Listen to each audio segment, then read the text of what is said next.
Bitcoin address Cash App. Hey everyone, welcome back to our channel. In today's video we are going to learn how we can get our Bitcoin address on Cash App, so make sure to watch the video till the end. Now, to receive Bitcoin to Cash App, you need your Bitcoin address, which could be in the form of a QR code or in a form of a series of random letters and numbers. To find it, all you have to do is open Cash App on your device, then come to the home tab here, then just go to the Bitcoin tab here.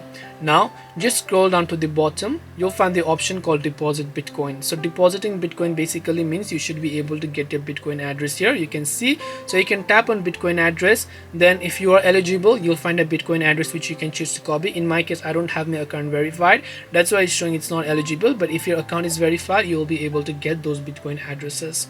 This way you'll be able to get the Bitcoin address for Cash App. Hope this video was very helpful. If you have got any questions, feel free to leave them down. Thank you for watching till the end of this tutorial, and see you soon in the next video.